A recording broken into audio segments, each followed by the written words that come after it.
October 31st, 2008, a paper appears online, and in its wake, billions change hands under the name Satoshi Nakamoto. Yet years of investigation, high-profile claims, and cryptographic breakthroughs have failed to reveal who Satoshi really is, or ever was. If Bitcoin's origin is so public, why cannot anyone prove the creator's identity? The answer begins with the traces Satoshi left behind.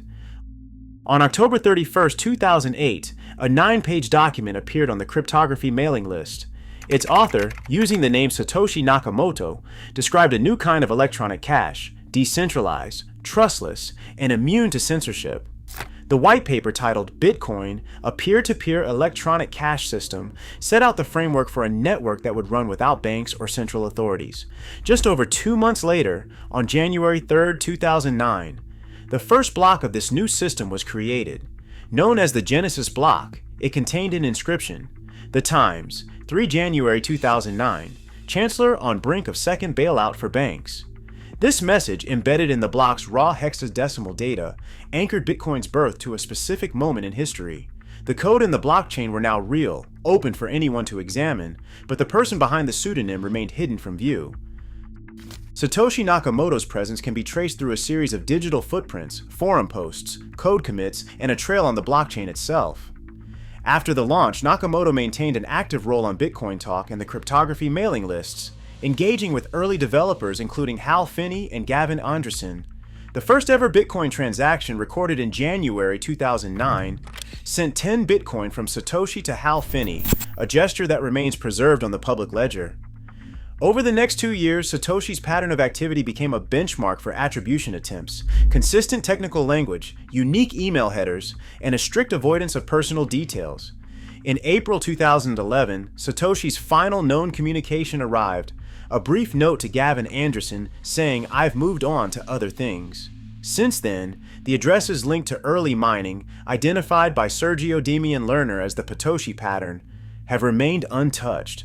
These dormant wallets, holding nearly 1 million Bitcoin, offer no clues beyond statistical inference. No message has ever been signed with their private keys. The trail ends with deliberate silence, leaving only patterns and probabilities behind. On March 6, 2014, Newsweek published a cover story that claimed to have found Bitcoin's elusive creator. The article identified Dorian Prentice Satoshi Nakamoto, a retired engineer living in California, as the person behind the pseudonym. The evidence was thin: a matching name, a background in engineering, and a cryptic remark that was misinterpreted as confirmation. Within hours, the story set off a media frenzy. Reporters camped outside Dorian's house, cameras rolling, as he repeatedly denied any connection to Bitcoin. In a televised statement, he insisted that he was not the creator of Bitcoin.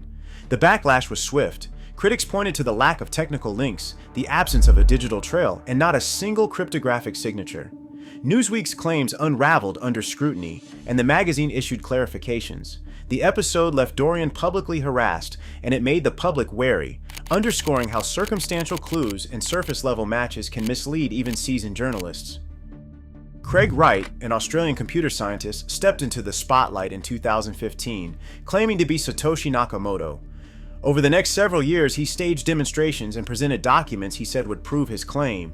But when pressed to produce a cryptographic signature from one of Satoshi's early Bitcoin addresses, he failed. Multiple experts who were invited to witness his proofs identified inconsistencies and even forgeries in the evidence. In March 2024, the UK High Court issued a sweeping judgment. Wright was not the author of the Bitcoin white paper, and he had lied extensively in court. The ruling cited forged documents and deliberate deception. Others have tried to use linguistic analysis, known as stylometry, to match Satoshi's writing style to likely candidates. Nick Szabo, a pioneer of digital currency, has repeatedly been suggested based on phrasing and technical language. Yet stylometry remains an imperfect tool. Writing styles can be imitated, and no analysis has produced a match strong enough to meet cryptographic standards. Even in 2024 press conferences promising a breakthrough fell apart when claimants failed to sign messages with Satoshi's keys. The pattern is clear. Without cryptographic proof, every claim collapses. Every Bitcoin transaction is permanently recorded on a public ledger. Anyone can trace coins from one address to the next, watching balances shift in real time. But the ledger reveals only cryptographic addresses, long strings of letters and numbers, never the names or identities behind them. Ownership is proven not by a name or a password, but by a private key. Only someone with the correct private key can create a valid digital signature and move coins from an address. The private key itself is never published, never stored on the blockchain, and never visible to outsiders. This is the heart of Bitcoin's design: transparency of movement, secrecy of control. Breaking Bitcoin's security by brute force is beyond the reach of any known technology. The system relies on 256-bit private keys, creating a key space so vast that even the world's most powerful computers would find it impossible to guess a single key. Each attempt is a shot in the dark against a number larger than all atoms in the universe. Satoshi's operational discipline matched this mathematical strength. Early developers avoided patterns that could reveal identities. They never reused nonces, and they never leaked personal details. Server logs that might have held traces were routinely deleted, Marty Malmi later confirmed. Every layer of hygiene and privacy, from cryptographic design to day-to-day practices, left no opening for forensic breakthroughs. The wall remains unbroken. Nearly 1 million Bitcoin, mined in the network's earliest days, remain untouched. Traced through the Satoshi pattern, these coins, linked to Satoshi's mining, sit in silence, their value measured in tens of billions. The possibility of movement haunts the market. If even a fraction were spent, exchanges could spiral, and years of price stability might vanish overnight. Traders monitor these addresses, knowing a single transaction could send shockwaves through the system. Legal uncertainty lingers. Should Satoshi's identity surface, courts and regulators could pursue claims over intellectual property or demand taxes on holdings that eclipse most national treasuries.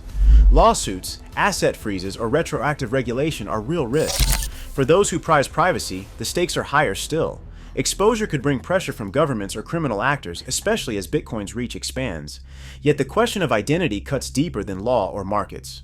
Satoshi's silence has shaped Bitcoin's story. With no founder in sight, there is no central authority to bend the rules. This absence has allowed the project's ideals of decentralization, openness, and resistance to censorship to persist unchallenged. The legend of a faceless creator acts as a shield, protecting the system from capture and keeping power diffuse. As long as the Satoshi coins lie dormant and the keys remain silent, the narrative of a leaderless, borderless currency survives.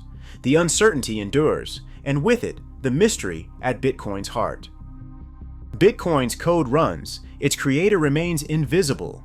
In a world obsessed with identity, Satoshi's silence still protects the system, and it reminds us that trust can outlast any name.